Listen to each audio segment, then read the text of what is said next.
Boa tarde já, praticamente boa noite, né? 18 horas daqui a pouquinho, faltam alguns minutos.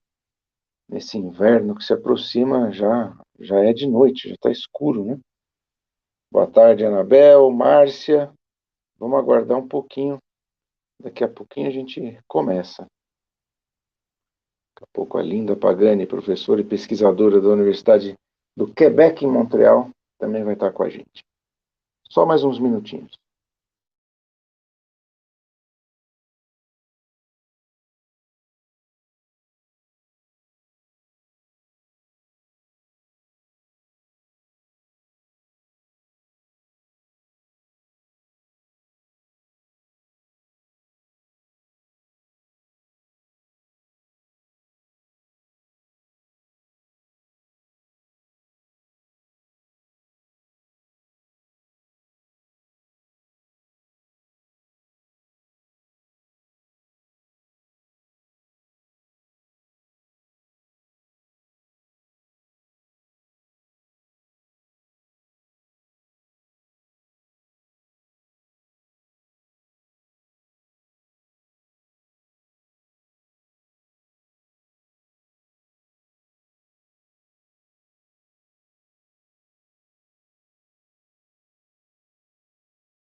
Hello, Linda. Hey, how are you?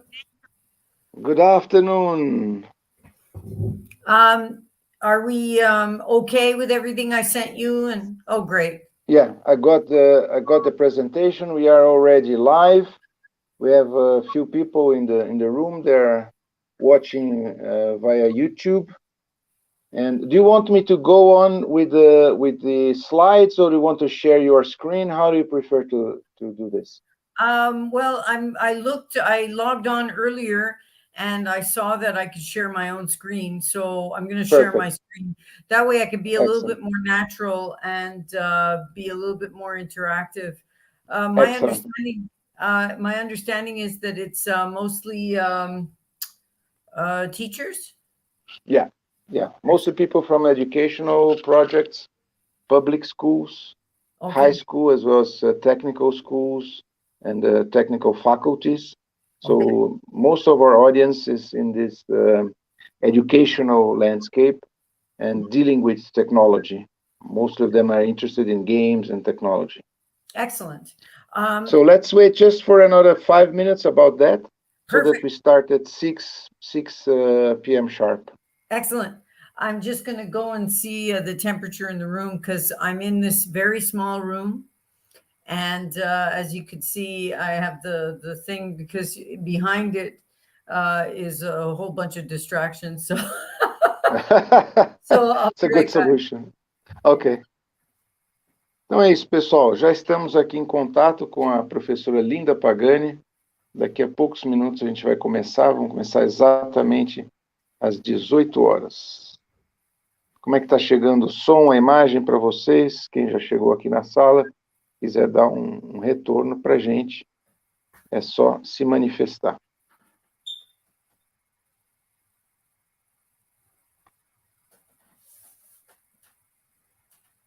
Miguel Jurado chegou. Good morning, good afternoon. Daqui a pouco vamos dar good night.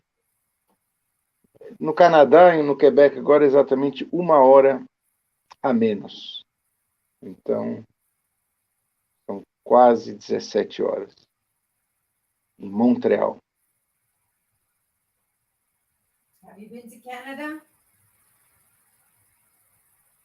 Oh, yes, several times. And I really love it. I'm getting some feedback from the audience. Annabelle, Anna Becker, hello. The sound is okay. Image is okay as well.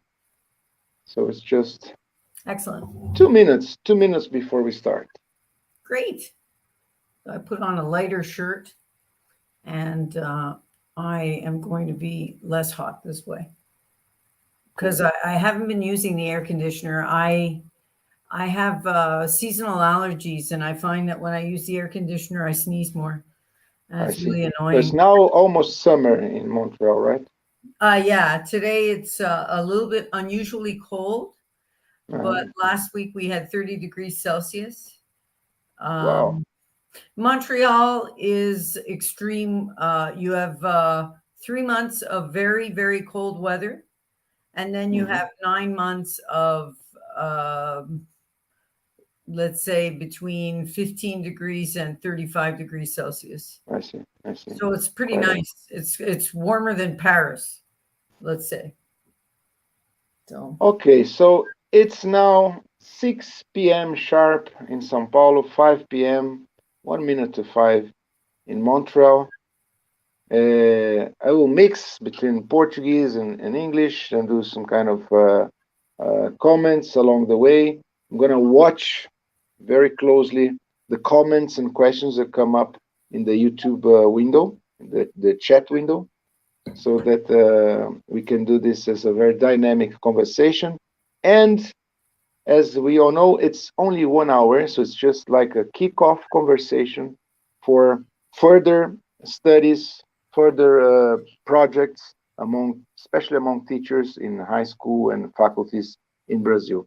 Pessoal, nós vamos começar, são 6 horas, a gente tem 1 hora. A professora Linda Pagani, da Universidade de Montreal, é uma das mais conhecidas especialistas nessa área de saúde, infância, adolescência, muito ligada à questão de tecnologia.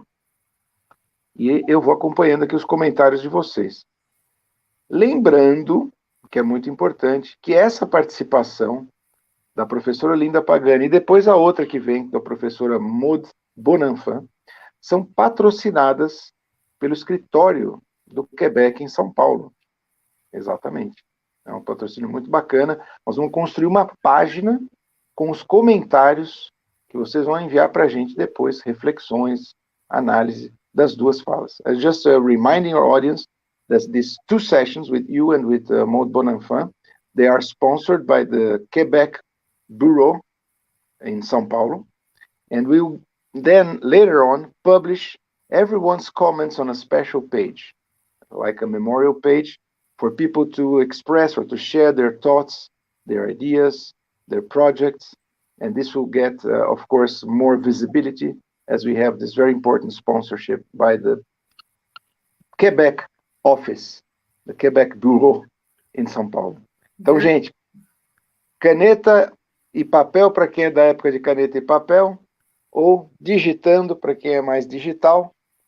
Anotem para a gente poder fazer depois uma linda página que vai ter esse apoio, né, para uma divulgação maior de ideias, de projetos, de críticas. Ok?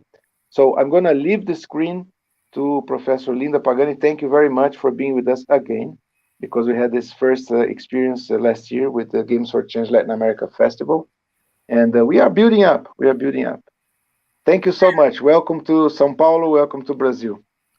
Thank you so much. And I want to thank you personally for all the effort that you've made to put this together. This should eventually bring on lots of different collaborations. And I really look forward to the day that I can meet people in São Paulo and, kind of share a lifetime of training and of working. I quickly am going to share the screen, but I'd like to tell everyone that I'm a psychologist. I have been a psychologist for 30 years. I'm a practicing psychologist. I see people between ages 5 and 55. That's kind of a, just to tell you. And I do a lot of general work from PTSD all the way to ADHD, all the stuff that's very popular, that is very prevalent. Before that, I was a nurse. I worked the floors. I was on a floating team. So in the morning, I'd be in the emerge, and by lunchtime, I might be delivering a baby somewhere else. So I just want you to know that there's a certain amount of reflection and a certain amount of growth in every career. So if you're at a certain stage right now, understand that you will grow and you will find that your thinking and your conceptualization changes over time. So I'm going to share the screen with you right now. Okay. And I will start this class. Let's see, slides. I'm hoping that, okay. Let's see, I've never tried this before, so I'm going to see what share screen. No, not this one. Cancel that. So we're going to try share screen again. And slides, maybe? No, I have no slides. My computer. Video and animations. Yeah. Okay, we currently support, okay, upload file. Oh dear, I have to upload a file. Okay, we're going to do that right now. That's what we're going to do. And it's all going to be good. So here we are. And while we're uploading, I'll just entertain you with some of my, I don't know. Oh yes, it says it's uploading. Super. So my research, I have about a dozen young people in my lab, and they're looking at physical activity and sedentary activity in young people from birth all the way to emerging adulthood. And part of that is my expertise that has to do with screens, and I do a lot of screen time research because that is the key factor in sedentariness, both physical and intellectual sedentariness. A lot of kids just watch screens. Gaming is very different because gaming is an activity that is active. So what we're going to do now, Gil, can you tell me if you see the screen, what you see?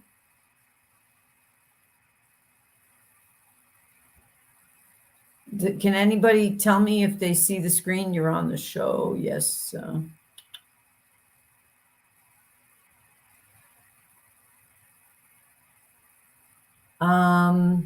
Let's see. Gilson, can you tell me if you could see the screen? I'm just curious if you could see my screen share.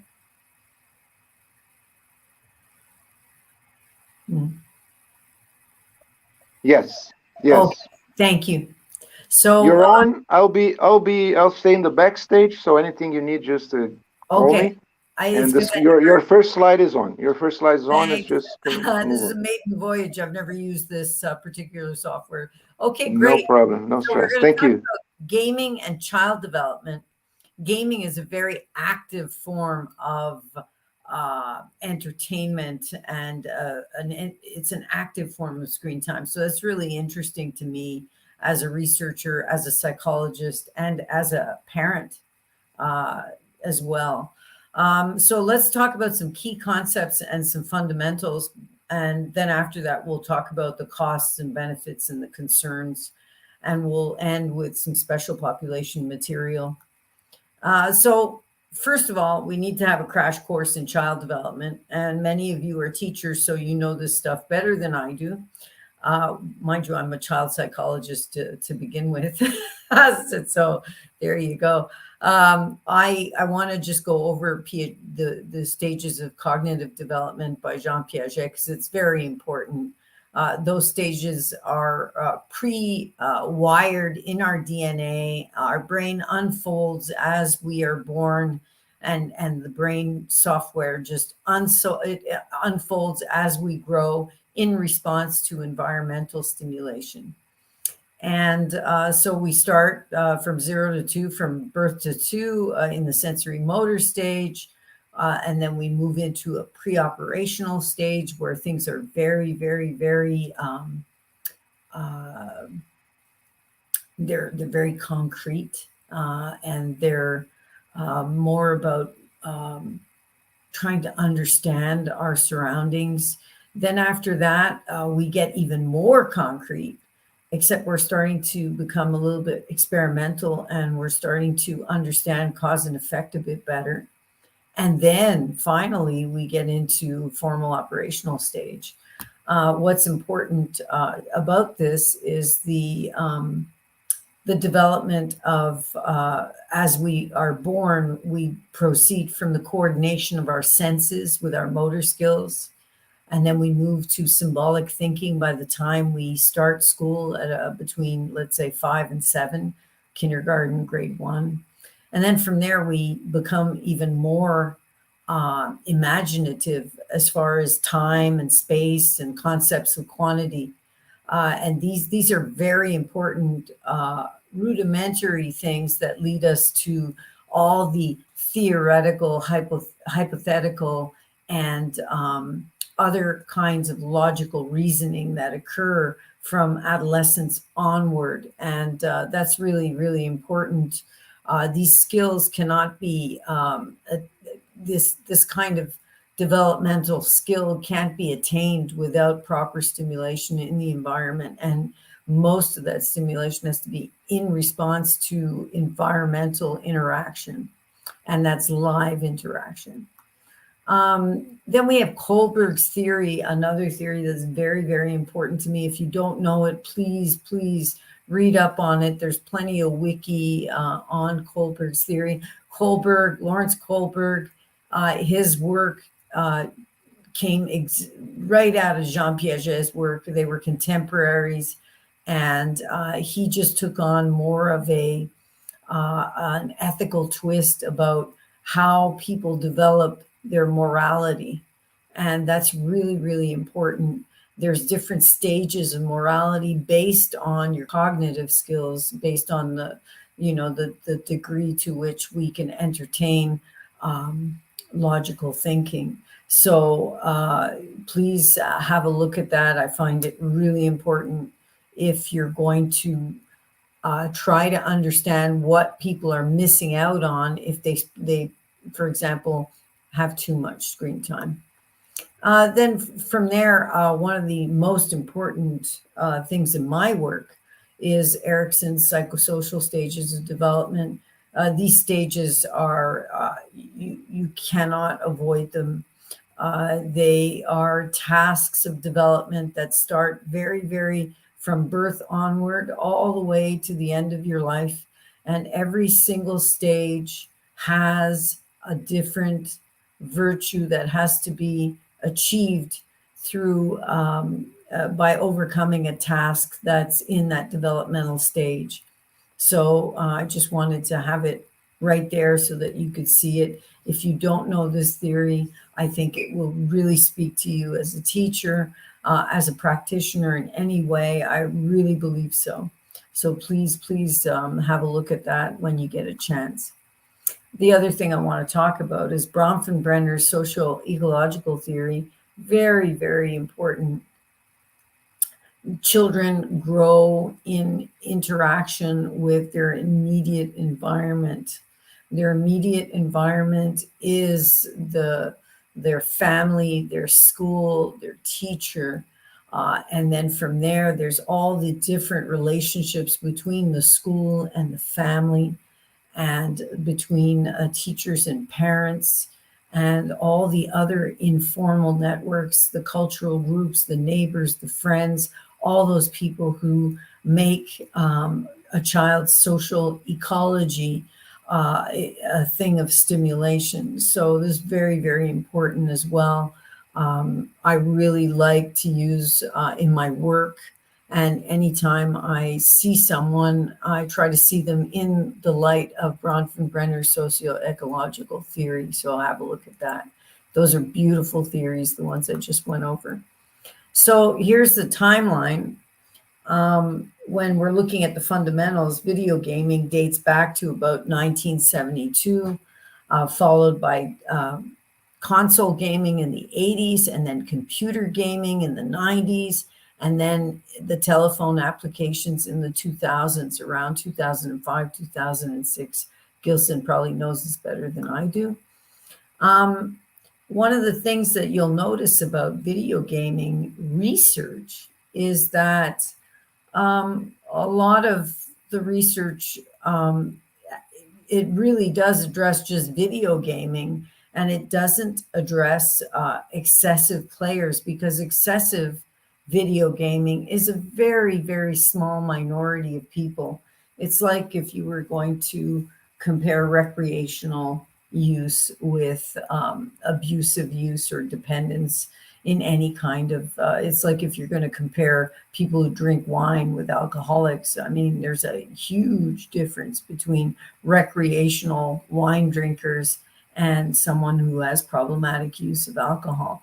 So when we're looking at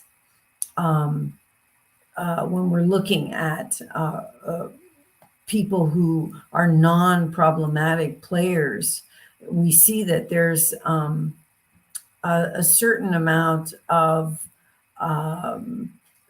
benefits of playing, especially for cognitive skills. So as teachers, we want to be able to use those benefits to our advantage.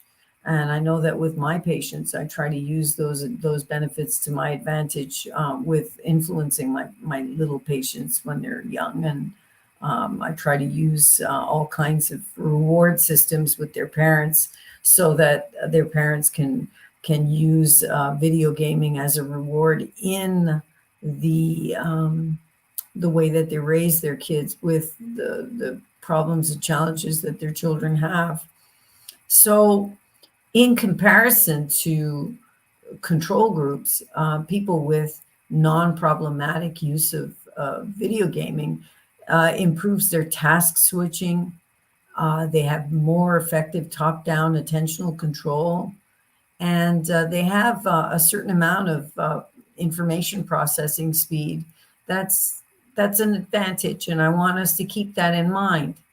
Because yes, there is a small minority of excessive players, people who play, in my opinion, more than 2 hours a day of screen time, that will have problems with inhibition, with decision making. They'll have huge outbursts when their parents ask them to stop playing. They could get violent or even depressed. Those are the problematic players, the excessive players. So one of the other things I want to make sure that we talk about is digital and media literacy, because that will come up here and there in my talk, because it is an important factor when we're looking at gaming and gamification of education. So digital and media literacy are two independent skills. Media literacy generally focuses on, the critical, teaching them to be critical users of media. So that's media literacy. And digital literacy is enabling them to participate in digital media in wise, safe, and more ethical ways. And then there's the idea that digital literacy doesn't really replace media literacy. They are both independent skills that have to be sort of taught to kids as they grow, because there's increasing danger as they become more and more autonomous, and you don't want to take that autonomy away from them, because you want them to develop into proper emerging adults that are responsible and that have practiced doing the right thing when nobody's looking, right? So instead of seeing them as running parallel or replacing each other, it's good to see that digital literacy actually builds on media literacy, as it incorporates new skills that arise from the inherent dimension of network interactivity. So that's really important. For example, young people, they don't fully understand why online services would want to collect their personal information while considering the commercial considerations of such services. So it's important to teach them that, to be savvy, knowing that if they give their name and other things that are personal, that those personal data will be considered with regard to commercial or other uses. Next, I'd like to talk about the costs and benefits of gamification. And so let's go have a look at that. There's some positive outcome research. Like I said, it mostly addresses non-problematic players, which I'm really happy about, because that's the majority of people. If you're going to look at a normal curve, we have an economist with us. A normal curve will, you're looking at probably about 5% are problematic gamers.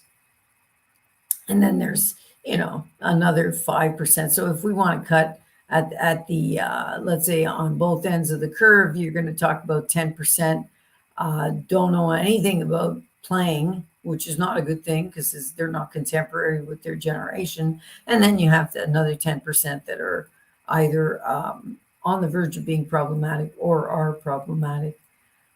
So this research mostly addresses non-problematic players, which is a really good thing. This research mostly, the positive outcome research, mostly addresses first-person shooter games, which is really important to note.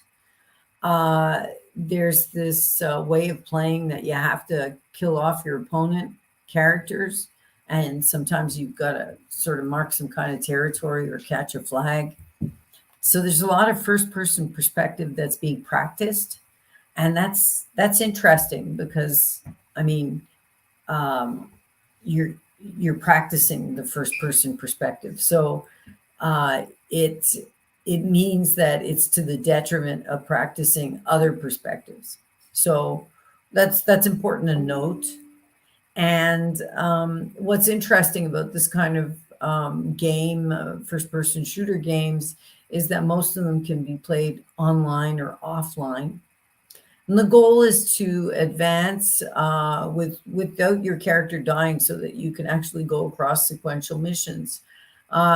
This research me like this kind of gaming because it requires flexibility, it requires reflexes and other required skills that are probably transferable to other contexts like school, for example. So that's a good thing. In terms of benefits, gaming and gamification can provide a fun and social form of entertainment. We can encourage teamwork and cooperation with other people, which is a good thing. It makes kids feel comfortable with technology, which is very, very important because they're going to become part of a very numeric world. So I'm kind of glad that, it starts with gaming and then it becomes more serious with other things. This is particularly important for girls. Girls don't use technology as much as boys. They don't play games as much as boys. And as a result, they're missing out on some of the benefits of playing games. We'll talk about that a bit more later. So generally, the benefits also talk a lot in the research about increased confidence and self-esteem because they master the games and they're part of a group that plays games. And in general, it has a context for socialization that develops skills for reading, for math, technology, problem solving. There's all kinds of sort of hidden skills that you're developing. And there's also a number of offline activities that are promoted sometimes with certain kinds of groups of people that play. So for example, I know that my kids, they were involved in cosplay, and they really liked that kind of thing. And at some point, I was also part of the cosplay universe with them when they were teenagers, and it was fun. I was the Black Canary. If anybody knows the Black Canary from DC Comics, that was me whenever we used to go to the Comic Cons. So that's what you call active parenting. There's some negative outcome research that we need to know about as well, because it's not all rosy, right? Most video game addiction literature is in the realm of multiplayer online role-playing games. This is really important to notice.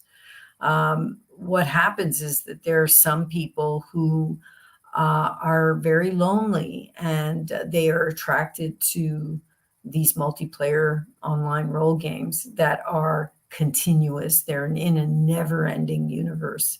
And this, because of its powerful and rewarding system that it has, because they're lonely, they find themselves in this universe. It's never ending. This has negative consequences because you just have trouble letting it go. It's like you're lonely, so you're afraid to let it go. So, it's like a drug that makes you feel better. So you have to be very aware of people's characteristics going into the gaming world. There are some costs when it comes to the benefits. There's costs. It's very habit forming. It creates a time debt for other more enriching activities.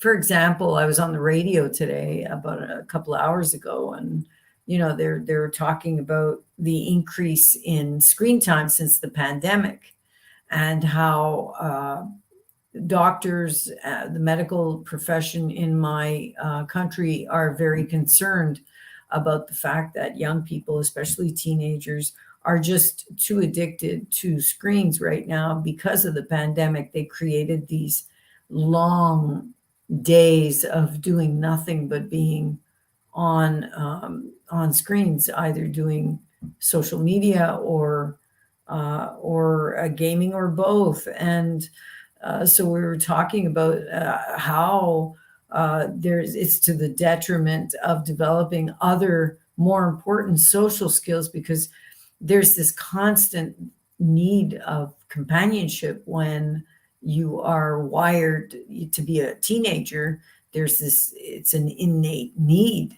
But at the same time, we need to find the right balance in order to develop all the skills that they need to develop before they go into the workforce successfully. Because if they don't have those social skills, doesn't matter. You know, you can graduate from Harvard. If you've got poor social skills, you're going to have trouble at work.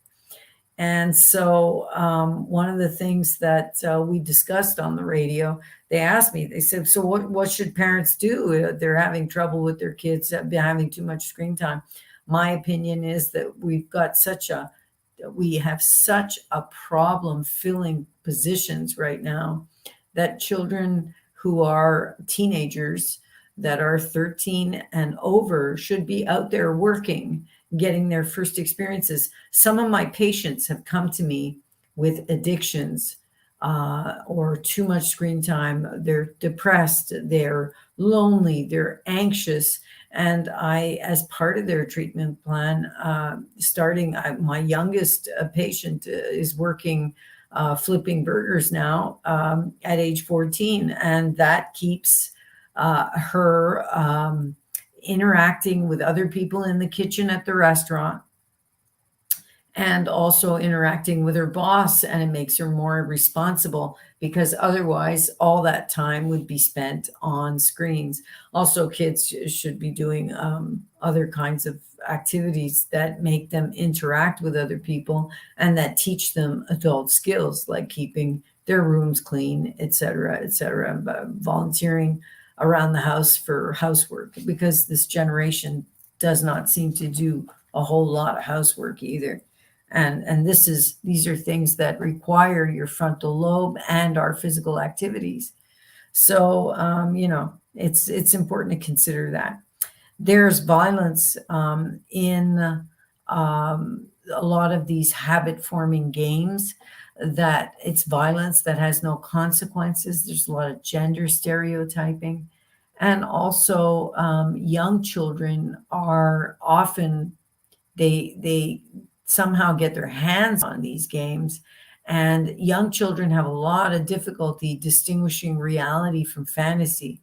This makes them very vulnerable to the wrong kind of learning. It makes them kind of less, they become insensitive, or they habituate to violence, which is not a good thing. So I would like people to notice that kind of thing, because it is a cost, although there are benefits. So there's some concerns that I have. One of them is my own research. I'm going to tell you about it right now. It's fresh off the press. This is going to be published in Journal of Pediatrics and Child Health. We followed a birth cohort of children that are millennials. So they're, for me, that's a group of kids that are now, in their mid-20s. And what's really interesting about millennials is they're going to be the next generation of parents. So it's really interesting to take that data that I have from birth, and I looked at them at age 12, and I looked from 1 year to the next. Their video gaming habits at age 12. And I examined a whole bunch of behavioral issues at age 13. Now, when I'm looking at my outcomes, because I'm a longitudinal researcher, I don't need you to have a whole course on this, but I just want you to know that I have control for everything baseline. I was actually trained by an economist, so I'm someone who runs very, very tight models with a pre and post kind of design, even though it's kind of a correlational model. We use a lot of control variables in our research. So from age 12 to 13, the kids who, boys and girls who were in more intensive video gaming lifestyles had more reactive aggression. They experienced more emotional distress. They had more ADHD symptoms if they were boys. The girls didn't have more ADHD symptoms, but they did have more reactive aggression and they had more reactive aggression and more ADHD symptoms, but they didn't have the emotional distress. Probably because girls play as a group much less than boys, even in terms of time per day. And as a result, they're not exposed to as much violence, in gratuitous violence for that matter. So this is something that we want to consider, is that just from one year to the next, we see increases in socio-emotional problems. And that's because they're not interacting with other people in real life with real consequences. And this is why I encourage young people to work. So let's talk about special populations now that we've kind of gone across the key concepts, the costs and the benefits, and some of the concerns. I think that special populations are important to look at. We've got girls, we've got young children, we've got teens. For me, these are all three very, very important. We could discuss that. I think that the format for today, I'm wondering, I don't think that we can discuss it live the way we do, but I would like you, if you can, to try to write up some chat on that, on the whole idea of special populations, if I missed any especially. So I'm just going to show you again the kind of special populations that I think we in games and gamification, in education, we have girls, we have young children, we have teens. Did I miss anything? So if I did, please write me a note and or think about why I may have missed a special topic that would be something to talk about, because we don't have all the answers right now. We're just going with what we have currently. What's interesting is that if you look at it from like a boy-girl perspective, many gamers, let's say almost 2/3 are male. And the games that appeal to girls are kind of hard to find. So girls have to adjust themselves to whatever the boys are playing. And so as a result, boys are more interested in first person shooter games. And many girls are exposed, if they're looking in a store, they find many stereotypical games. If they're young, it's about cooking, it's about babysitting in some cases. It's about dancing. A lot of girls play Guitar Hero. But as opposed to boys, girls also enjoy more multiplayer online games, which are really interesting, such as World of Warcraft or other games that are more recent that have to do with multiplayer games that are kind of continuous. Girls, they need games that engage their problem solving and their strategic skills, and that involve interaction and cooperative play, if they're going to become active users of technology. And so we need to kind of, because I think, now this is my creative mind working, if we know that girls have an attraction to social media, there must be some kind of social media game that we could play with them that would be more interesting and that would help them develop those innate skills.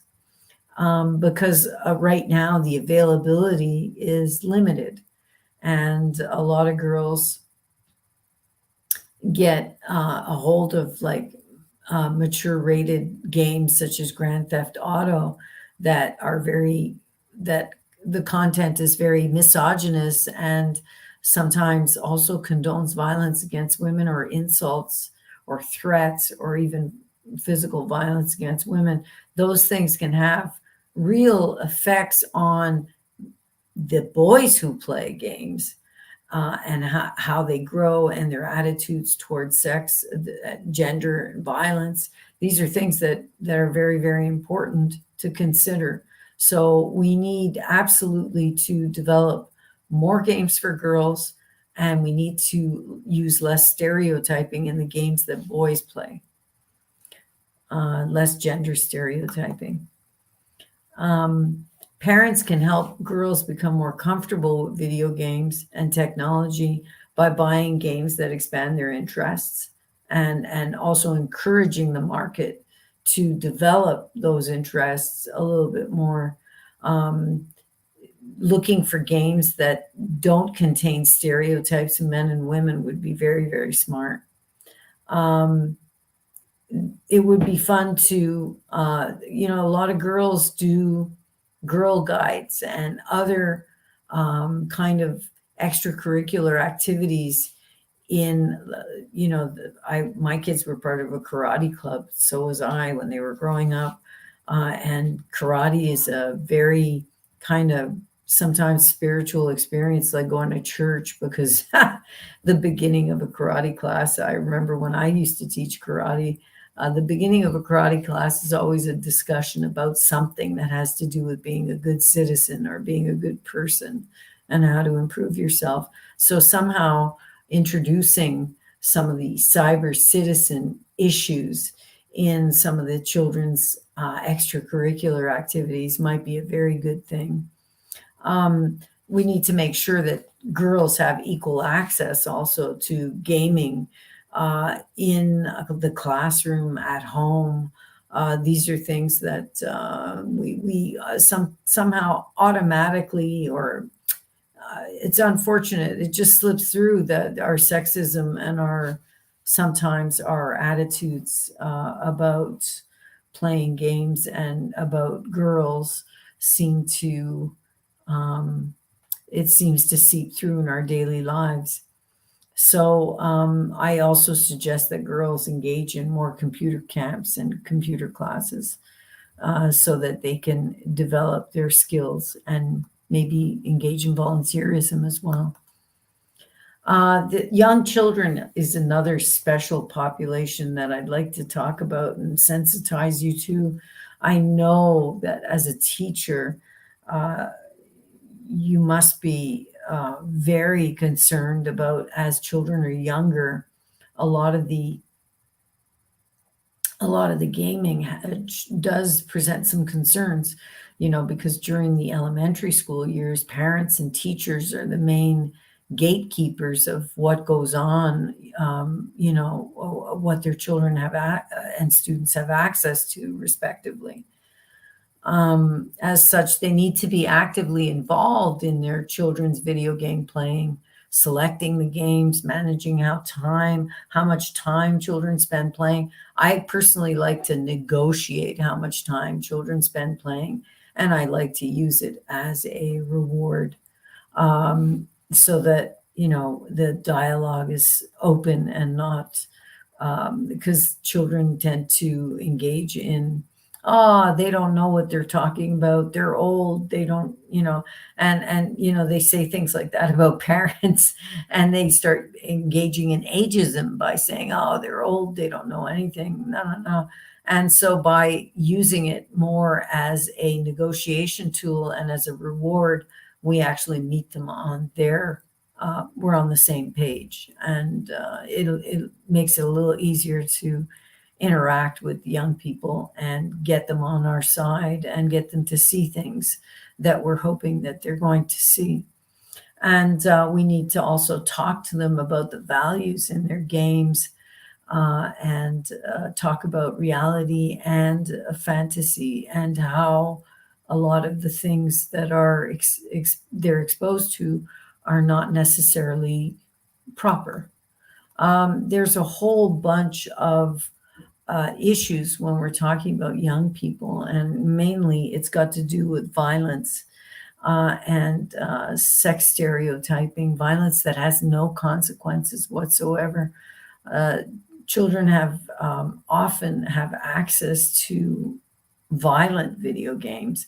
Parents need to be aware of these things in order to, take on the industry by being better parents. And as teachers, you may want to educate parents on, on occasions when you have a chance to be in interaction with young parents, to teach them how to be better parents, and teach them how to limit the child's screen time to the guidelines that exist, not more than 2 hours a day for school-aged child of leisure screen time, and to use the screen time as a reward, and to discuss gender roles, and to discuss violence, to discuss all the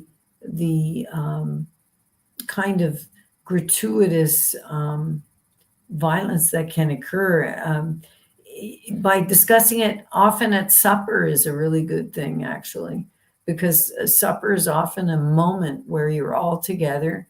Nobody's doing anything but eating, hopefully, because at my supper table, nobody's allowed to bring a screen. And we just talk, and I want to hear their opinion, and I want to hear what they're doing, and I want to ask them, and do you think that's a good idea? What do you think the strengths and the what do you think the strengths and the difficulties are in what you're doing, or what you're saying, or what you select to do? So these things are important to discuss. For most teenagers are another group that are a special population for me. Most teens play video games as a recreational activity, and they enjoy it with their friends. And I think that that's a very okay thing to do, as long as it doesn't surpass the leisure screen time guidelines, that is not more than 2 hours of leisure screen time per day, because kids should be physically active at all ages, from the time that they start to walk all the way up. It's amazing to me, after being in nursing and being a psychologist for the last 40 years, how together, nursing and psychology together, I realize that it's amazing how parents try to restrict their children's mobility by keeping them in baby carriages for much, much longer. So they start a creative, a sedentary lifestyle very, very young. And, and then they get on the screens very young. And it's very important to balance. This is why we have screen time guidelines. It's to be able to balance interaction, balance the study time, balance the physical and active transport, physical activity and active transport. So with teenagers, the concern is when video gaming becomes addictive or isolative, or takes on too much time and removes other opportunities for finishing their homework, getting a job, and getting a good work record, practicing handling your money. Adults should be aware of these issues and these tasks. And we go back to Erickson that I showed you at the beginning of this class, and the reason that I showed you the Erickson's psychosocial theory is because, growing up is not an uneventful thing. We have different tasks that we must, developmental crises that we must resolve from one period to the next, one critical period to the next, in order to become competent adults. And this is something that I take very, very seriously. So some teenagers are playing way too long, and they're playing like World of Warcraft, multiplayer games with endless universe kind of thing, which makes it, well, they're very immersed in just that. And the problem is not so much the addiction. The problem is the cost of that addiction. They're not developing the physical endurance that they need for daily life. They're not developing their skills to reach their potential. And as a result, we need to get back to using our parenting skills and our teaching skills to be able to use gaming as a reward, and not just this thing that you do when nobody's around, or when, you know, when nobody's around, you should still be cleaning up your room and you should still be doing your homework. What we want from our young people is to grow up knowing to do the right thing even when no one's looking. That's the way I present it to them when I'm talking with them. And so, you know, all this brings us to the whole integration issue into the age appropriate classroom.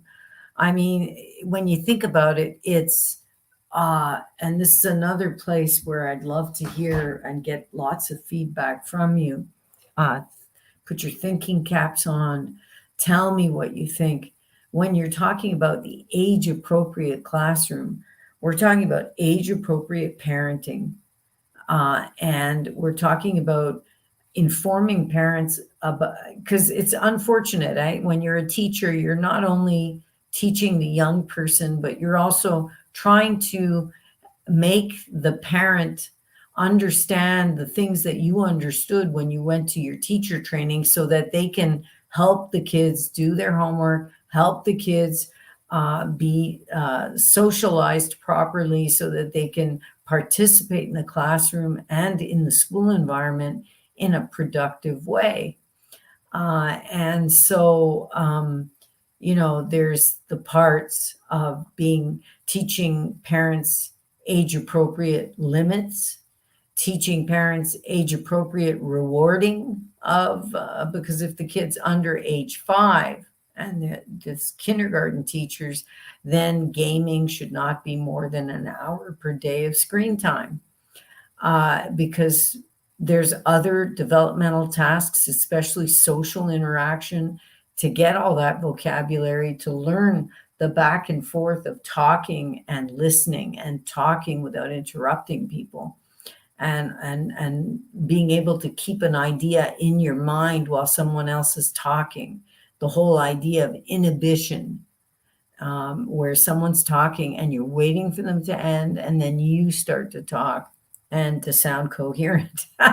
So, I mean, these are things that 5-year-olds need to practice, and that goes on, you know, into 6-year-olds and 7-year-olds as their brain matures.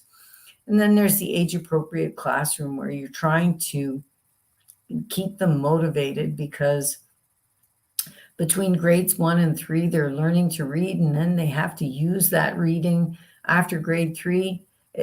Grade 3 onward, they're reading to learn, and you need to be able to encourage them. And I think that using games is, as a reward, is a way to promote motivation. It's just a tricky equilibrium, and I totally understand the dilemma with teachers trying to figure out the perfect, you know, it's like the perfect cup of coffee in your class. You're trying to figure out what is that perfect combination of fun and games and getting a concept done. I'm not a big fan of homework. So if I was teaching, which I teach a lot, so I mean, I teach at university, but I teach a lot. And my opinion in my classes, my students often laugh because I say everything that you're supposed to learn, everything that's going to be on the exam is right now in class. Let's go. And what happens is that if we were to use that kind of conceptualization in primary and secondary school, that would mean that kids don't have any homework. They just have to review the stuff that they learned, but they don't have like 50 problems to do the way I used to have to do them. And if we did it that way, and we made sure that they were all online mentally when we're teaching, then of course they wouldn't have to have so much homework. They would be learning on a daily basis, and they would be rewarded immediately, because immediate reward is so important with a young brain. So that's something that I'm thinking of. I just want to show you a sample lesson on a simple concept that, it kind of is going to kind of stimulate some thought and some feedback. And we can, in the future, talk some more about that. So it's the idea of making an avatar. So if you look at in this, if we're looking at this lesson, if we were to use an avatar, we would be able to create something in which the young person would become very, very sensitive to the ideas behind developing an avatar. So in this lesson, students are introduced to the concept of an avatar, and they share their experiences by creating and playing with their avatars in video games and virtual worlds. They can, at the same time, understand what the term avatar is in the digital context. They then discuss the influence of avatars in games and how they look and how they appear, body image issues. Do you want them to look powerful? Do you want them to look sleek and have agility? What is the concept you're trying to drive? And so that they learn that they're also creating a media product that communicates a lot of self-perception or desired representation that can be translated into commercialism. And we could talk about that in class. It helps them reflect on their relationship between their own identities and online representation. So there's all these concepts of that you can do for fun in class that will touch upon citizenship, body image, digital health, gender representation, stereotyping, and even violence in video gaming.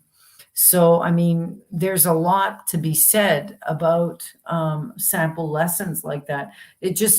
I think that sample lessons are things that they're like, I mean, I totally understand, because I'm constantly upgrading my teaching, and I use all kinds of moments when I'm not working so that I can be really creative, and I carry around a notepad and I come up with all kinds of ideas. I really like the concept of being creative, and I think that teaching offers a lot of that, that kind of space where you can be very, very creative within an objective. So I guess that's about it. I would like you to add some more to the chat about things like that I may have evoked in your mind while I was thinking out loud and teaching this short class. And I want to thank you, and I want to thank Gilson for everything that he has done to bring us together. And I hope that we see each other one day in person. Thank you. Thank you. Thank you. Let me just turn off the presentation so that both of us are on the screen. And well, today is the day of the Queen. That's right. Right? It's Victoria Day. Yes. It's Victoria Day. Hoje é o dia da rainha no Canadá, Victoria Day. Thank you for being with us in this holiday.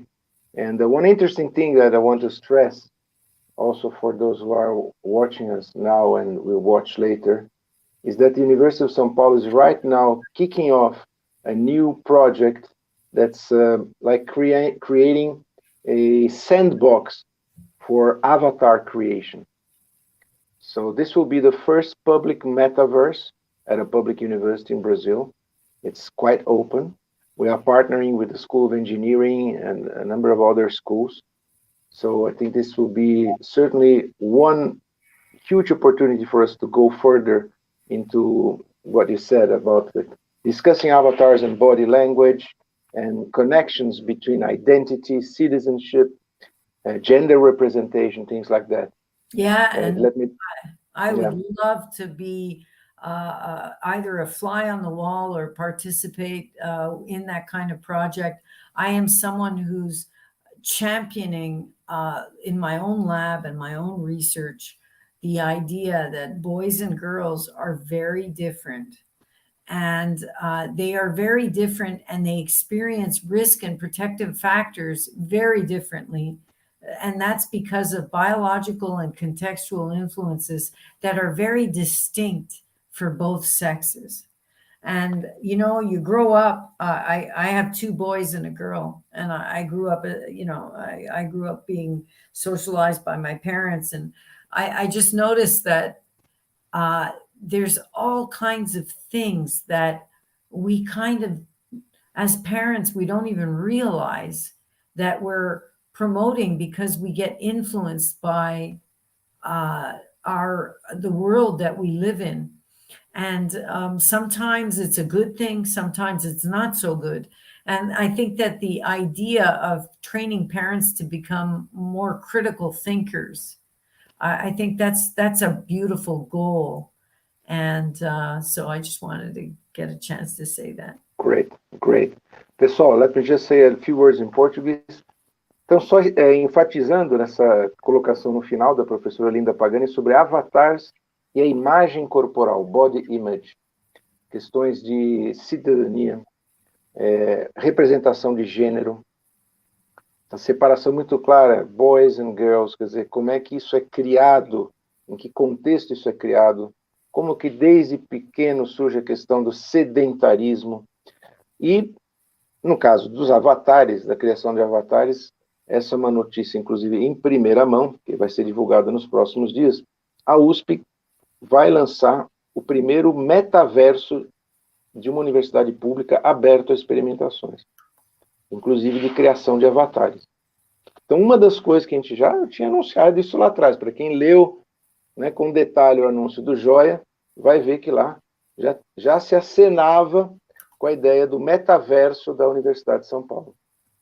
Está confirmado, já foi doada a terra virtual para a USP, e nós vamos começar projetos aí, inclusive mandamos a semana passada para a FAPESP um projeto. Então fiquem atentos, anotem observações, mandem para a gente, porque essa sessão ela é patrocinada pelo escritório do Quebec em São Paulo. Então nós vamos publicar uma página de comentários sobre os temas que estão sendo tratados pelas professoras Linda Pagani e Maud Bonenfant. Isso vai ter uma visibilidade especial. Então, fiquem atentos, que o Joia está esquentando. E logo, logo a gente vai ter projetos de criação de metaverso, inclusive com a parceria, com a participação da professora Linda Pagani. So we are reaching our 1 hour limit. I want to thank you very much. I just shared information about the metaverse, because this is not public yet. There will be a press release later this week, sharing the information that the University of São Paulo now has been granted kind of a rare piece of land in the virtual sphere, in the metaverse. This will be really a sandbox for experiments, interdisciplinary experiments. So we are going to certainly talk about this later on so that we keep our conversation on and up. Thank you so much. Thank you for your time. Obrigado a todos que participaram, todos e todas que participaram. Estou vendo aqui os comentários muito bacanas. Anabel Soto, Heloísa, Miguel Jurado, a Ana Cândida Becker. Muito obrigado. Obrigado pela participação. Fiquem atentos. Anotem. Gabriel Maia Salgado também participou hoje. Ajudem a divulgar e mandem suas anotações para a gente. Nós vamos publicar esses textos numa página especial da Games for Change América Latina e do escritório do Quebec em São Paulo. Thank you so much, Professor Pagani. We'll keep in touch. Tchau. Bye-bye. Tchau, tchau.